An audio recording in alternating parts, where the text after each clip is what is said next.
Hello and welcome. You're watching Lockdown TV from Unheard. Throughout this pandemic, we have been bringing you interesting and influential thinkers to help us understand what's really going on in this world. Today, we have a very special guest. Joining us from Australia is Malcolm Turnbull. Hello, Malcolm. Can you hear me?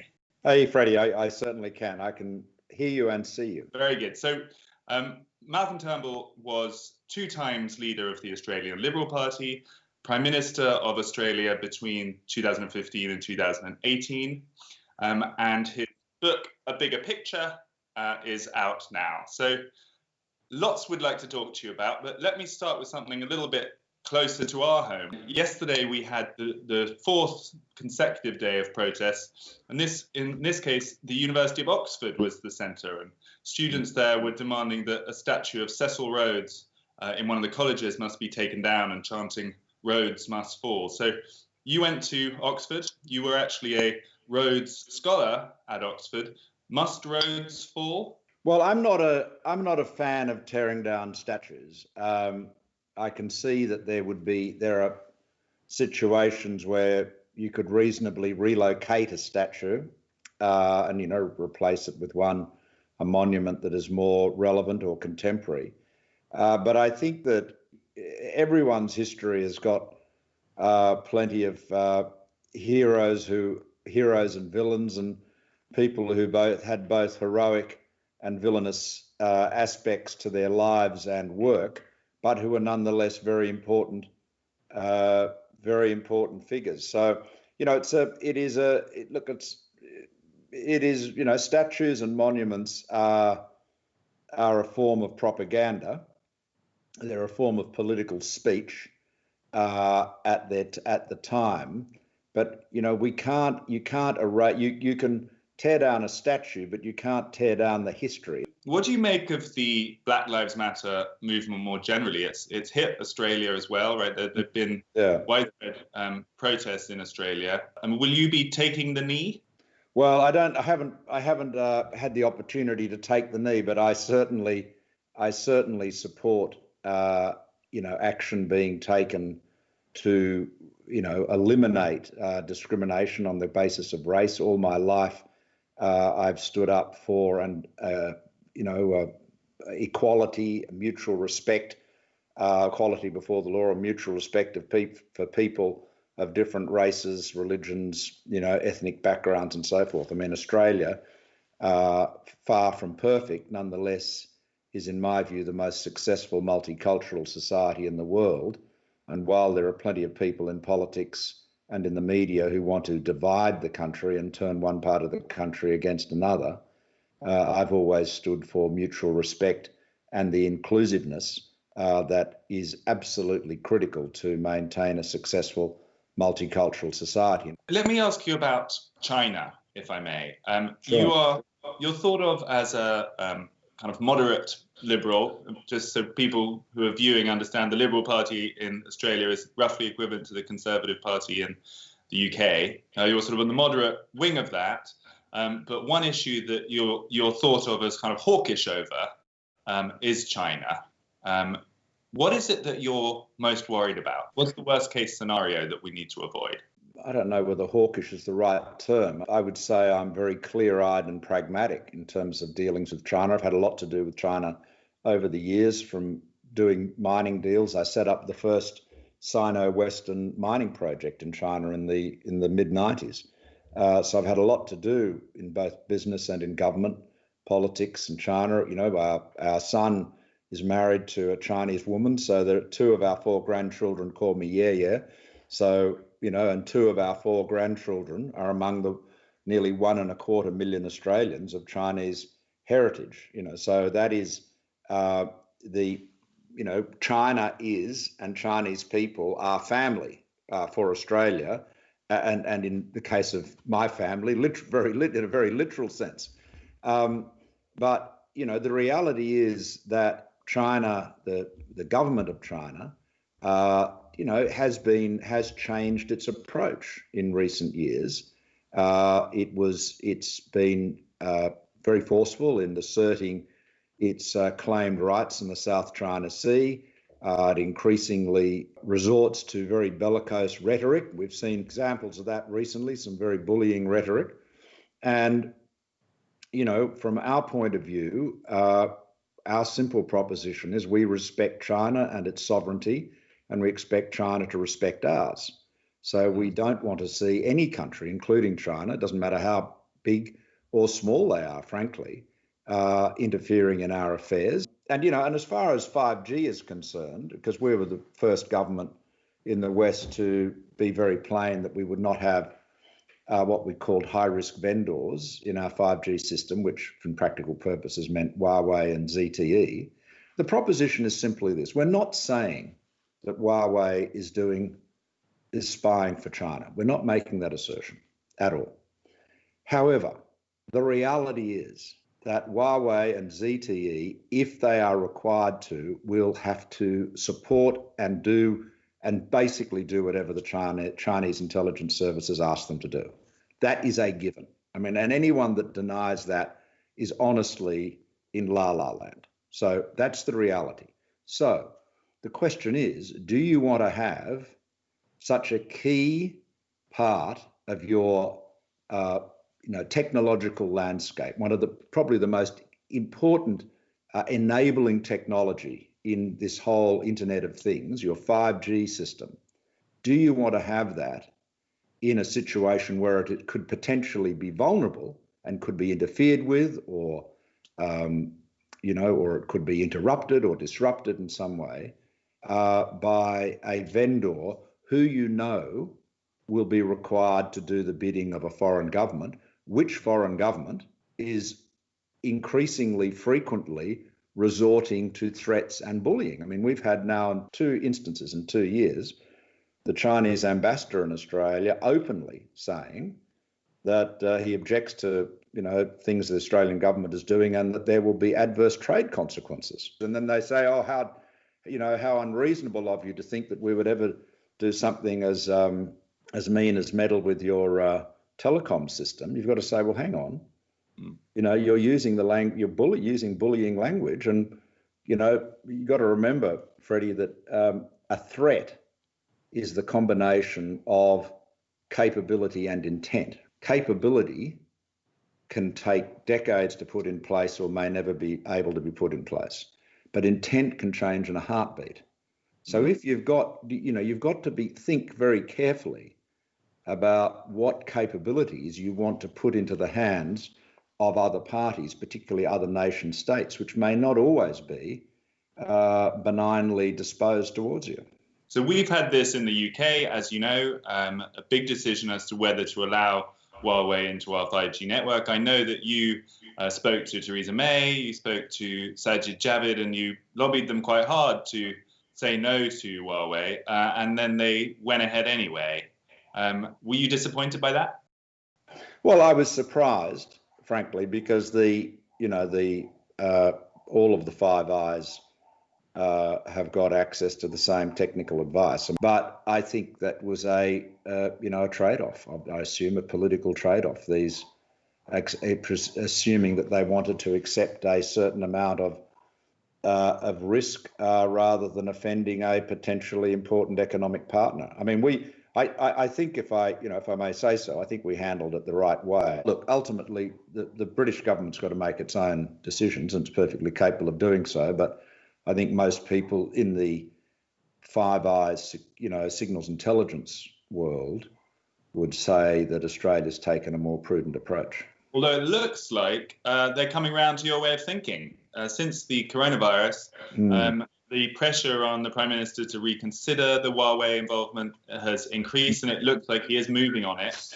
And he's even talking about this alliance of Western nations to develop our own 5G capability, which I think is an idea you pitched back. Yeah. Well, I mean, you're right, Freddie. I mean, this is an argument I've been making for some time. I first made it in Washington and London in 2017. That it is passing strange, you would say, that if you are a telco and you want to acquire 5G capabilities, you've currently got 4 vendors. 2 of them are Chinese companies, and therefore subject to direction, under Chinese law from Chinese intelligence agencies. And the other two are Scandinavian, Nokia and Ericsson. Samsung is trying to develop those capabilities from South Korea. But what is extraordinary is that there isn't a British company, an American company, a Canadian company, Australian company, and so forth, or French, Japanese. So it's the leadership on wireless has been lost by the Five Eyes nations in an absence of mind, much as the British Empire was supposedly acquired. Do you think there's any danger, or is it a likelihood? People talk about us being in a new Cold War situation, with kind of America and China being these two big poles. Do you think there's any chance of this Cold War heating up? I don't think there's any need for this confrontation to become any more intense. President Trump is dialing it up at the moment for electoral reasons, obviously, and to distract from his own failures with respect to the coronavirus. I mean, it is, you can't get around it. The American experience is still the worst, is now the worst in the developed world, the UK being, I would think, a runner-up in that regard. And while there may well have been, bureaucratic administrative denial, even cover-ups in China at the outset, the fact is that there are other countries which became aware of the virus at the same time as the United States did that handled it much better. That's a reality, right? That's a political reality. It's not a partisan comment at all. So Trump has got a vested interest in trying to point as much blame in China's direction. He does take a very rivalrous approach to China. He feels they've been cheating on trade and espionage and so forth. And, while his arguments are often coated in a lot of rhetoric and exaggeration, there are some strong points there. I mean, ideally, the trade playing field between China and the United States should be level. You should have fair trade as well as free trade, and that's been one of the things the Americans have grappled with. But there's certainly no justification for getting into hostilities, and I frankly think the Chinese response at the moment, their so-called wolf warrior diplomacy, is completely counterproductive. I mean, while Trump is being erratic and bellicose and unsettling friend and foe alike, rather than China emulating that, they'd be better off being quite the reverse, wouldn't they?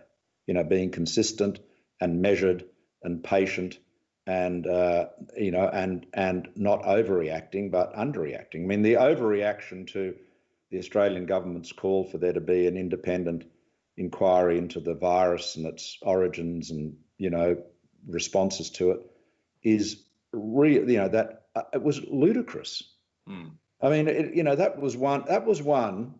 Someone in Beijing should have said, look, maybe these guys are going along with Trump, but you know what? We'll just let that one go through to the keeper, to use a cricketing metaphor, and we'll just say, yep, we look forward to there being a full and open review, by the World Health Organization, and not rise to the bait. Isn't the reason we're in this situation with these heightened tensions precisely because politicians such as yourself felt that the world should operate on kind of pragmatic business principles, and there were sort of liberal conservatives around the world feeling the same, and that we should bring China into the world trading system, we should have open borders, and we should focus on international trade, and China would liberalize, and all of that, and it's sort of proven not to be the case. So isn't there a naivety in thinking that the world can ever be so pragmatic? China's growth has been a plus for everybody. There's always tensions from, the rising power. This is the so-called Thucydides trap that Graham Allison popularized.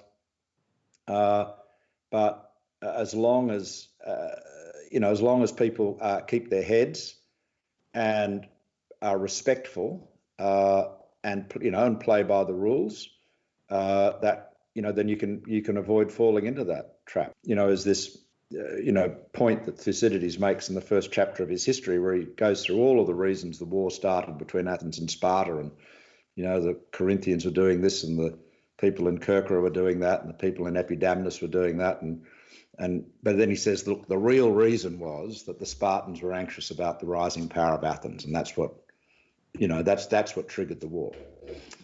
But the more pertinent book is book 5, where the Athenian ambassadors go to the little island of Melos, the independent island of Melos, which says we just want to stay neutral.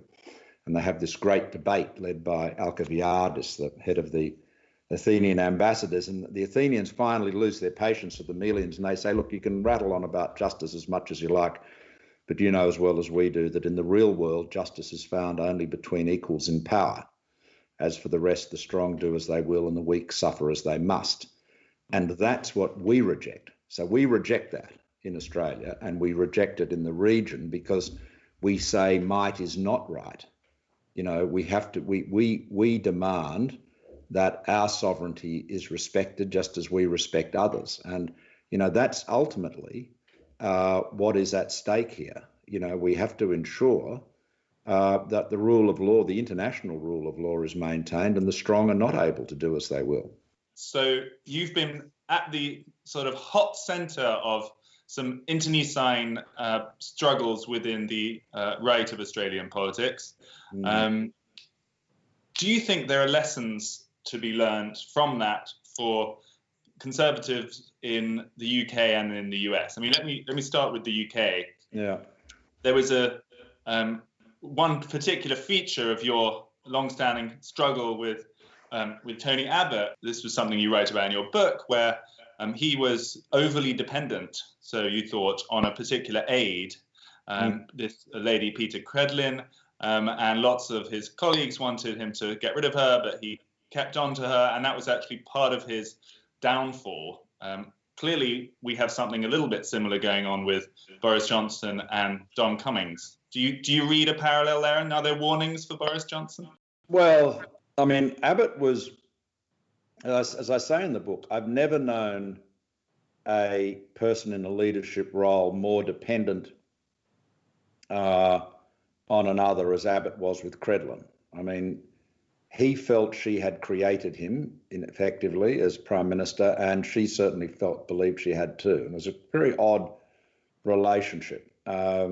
Certainly the relationship between Boris, whom I do know, and Dominic Cummings, who I don't, appears to be very close. The episode with the drive to was it Castle Barnard or Barnard Castle, and going for a drive to check your eyesight. I mean, that seems a pretty wild thing to do. So it was a well, I mean, clearly. What's the warning though? Is it a? Do you think it's a danger for any politician to be overly reliant on staffers? We all rely in politics. Everyone relies on their staff, on their advisors. You can't. The Prime Minister can't just sort of get up in the morning and then single-handedly run the nation. So there's, it's a team effort. But it is very important that the Prime Minister is not seen as being, in effect, under the dominion of another. Because, then people say, well, hang on, we voted for him, not for the advisor. So I don't know whether that's how people are seeing Boris Johnson, but they certainly how they saw Abbott. People absolutely saw Credlin as running the country, and that definitely undermined Abbott. So I had very good advisors for over many years, some of whom were with me for pretty much all the time I was in politics. But there was never any doubt as to who was making the final decisions. That of course was me. So the kind of currents in British politics and Australian politics are quite parallel, I think. You have this kind of liberal Tory kind of agenda, which is very much sort of global, it's business focused, it's pragmatic. Critics would call it neoliberal. And And then there are these more nativist, more nationalist kind of elements. Which one is dominant, do you feel? And which one do you think Boris Johnson really belongs to in his heart? Well, the secrets of Boris Johnson's heart are known. Well, I don't know how many people they're known to, but they're certainly not known to me. I would say, but he's one of the less enigmatic political leaders, I would think would be fair to say. Look, I mean, the reality is that, as I always say here, most people who claim in politics to be conservatives nowadays wouldn't know the difference between Edmund Burke and Tony Burke. Tony Burke being a well-known Labor politician here. And a lot of people who are called conservatives are the absolute antithesis of conservative. There is a lot of right-wing nativist populism flying around, which is radical in the sense that it does not respect established institutions and certainly has no interest in the continuity of them. Now, Trump is clearly not a conservative. Whatever he is, he's not a conservative. That's ludicrous to describe him as such. Boris, you'd be better able to, draw a bead on him than me. He is the one thing you've got to hand to him is that he is very thoughtful and well read. He probably flashes his classical studies, to a great effect, but I think he has a keen interest in British political philosophy, and of course within that conservative tradition in Britain, you've got a lot of scope. It is. I mean, if you look at the way, say, Quinton Hogg described conservatism, in that great little book he wrote just after the Second World War, The Case for Conservatism, he talks about the practical patriotic aspects of British conservatism, which, I think, Boris could quite legitimately place, Brexit and all that goes with it within that tradition.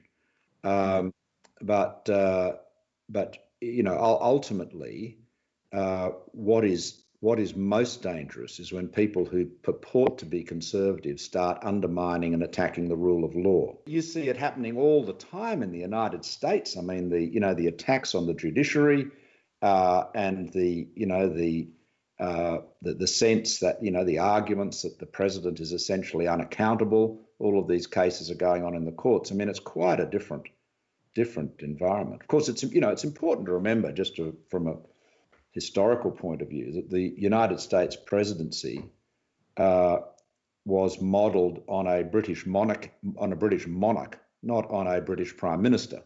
So, and in the days when the monarch actually, had real executive power.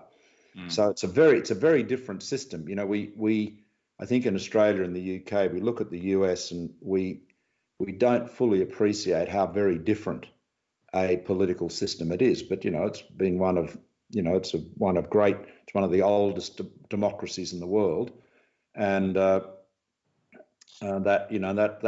says a lot for its durability. But it's really being put under stress at the moment because of attacks on established institutions, putting established institutions under stress, and of course this point about division.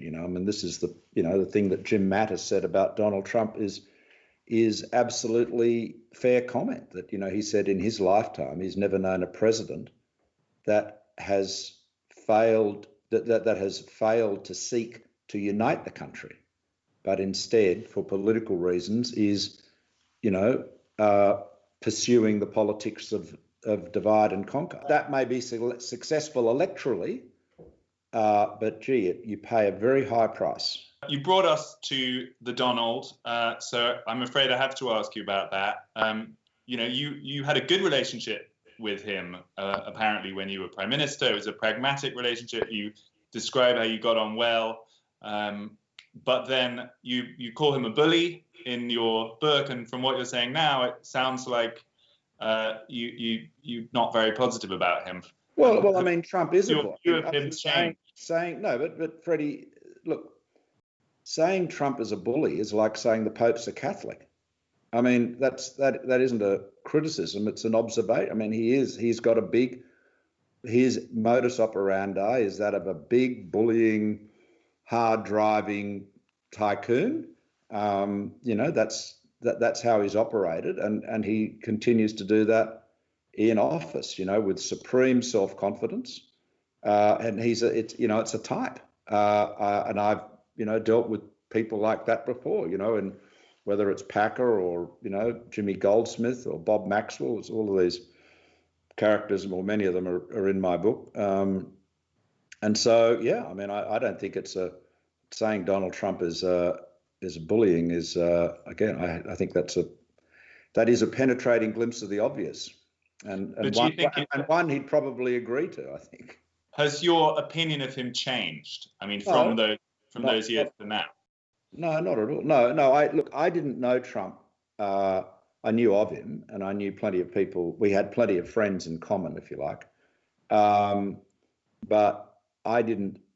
I didn't know him. I mean, like most people, I thought that he would be changed by the office, that he would become institutionalized. The system would make him a more conventional president. But in fact, that expectation, which I would say was almost universally held, certainly in the international community, was completely confounded. So, he is the most, idiosyncratic president in my lifetime. There's really only one decision maker in the White House. It's him. The system has not, reformed him, tamed him. He is the same guy that went in, I guess, just a little older, and he's as determined as ever to do it in his own way. I'd say, though, having said that, in my dealings with him, I found him in my dealings to be practical, pragmatic, to listen and to be thoughtful, right? I mean, he was very businesslike in virtually all the dealings I had with him. And that's a good thing. But do I agree with his policies? No. I mean, I think his policies on trade have been quite counterproductive internationally. I think pulling America out of the climate treaty, Paris Climate Treaty, is a terrible mistake. Defunding the World Health Organization, even worse. Part of the problem is, people will say, they'll think they're criticizing Trump by saying America has less influence in the world today because of Donald Trump. That's a fact. It does have less influence. But in large part, it's because he wants to have less influence.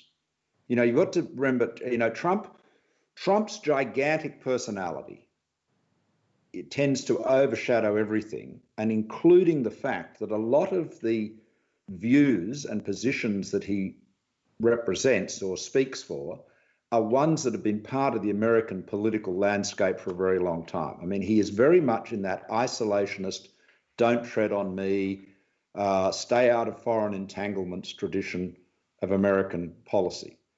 He has essentially a dystopian view of the world, and he would look at, whereas the neocons thought that they could turn the Middle East into a democratic region, Trump looks at the Middle East and says, these guys have been trying to kill each other for hundreds, if not thousands of years. Nothing's going to stop that. We've got a couple of vital interests we're going to protect, one of which is the security of Israel. But beyond that, nation building is naive, right? Now, is that an entirely unreasonable point of view? So, bearing in mind all of that, looking ahead to November, do you feel we'll see a re-election of Donald Trump in America?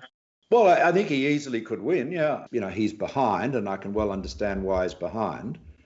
But whether Biden is going to be able to motivate enough people to get out and vote is the question. I mean, Trump has a very devoted base, and this is the point. He has energized and mobilized a base which is less than it used to be. And it was Trump who said, that he could shoot someone on Fifth Avenue and still get re-elected, right?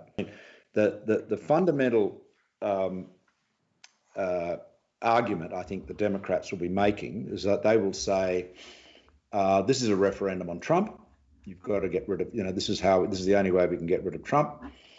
And they'll say Joe Biden is a safe pair of hands, and Trump will say, as he does, you need a tough guy to lead this country in a tough world. We've got so many enemies. We've got internal dissent. We've got China. We've got, the Europeans are trying to rip us off. Everyone's trying to rip us off. You need me, the strong man, to defend you. We're nearly out of time, so let me leave you with a final question, which is really to sort of zoom out. And you've left politics. You have no constituency anymore to worry about. Are you frightened about the future of the world? You see America weakened, China rising. There's no firm international order. Do you worry for your children and grandchildren what kind of future they're growing into, or how do you feel big picture about where we're headed? I don't. I mean, I worry, but I don't. I'm not curled up in the corner, fretting about it. I mean, I think that the important, there are important principles that if we stick with, we'll be in good shape. We've got to respect the rule of law, both domestically and internationally. We've got to be absolutely, we've got to reject, racism and discrimination on the grounds of religion and other things, and speak out strongly against those who do try to create division. And, we have to reject the proposition that might is right. We have to do that domestically, within our own societies, but also internationally. I think we're in a position to do that. I think for middle powers like Australia, and I mean, the UK is obviously a bigger country and a bigger power than Australia, but I guess we're all middle powers if we're not superpowers. What we've got to do is make sure that we work together.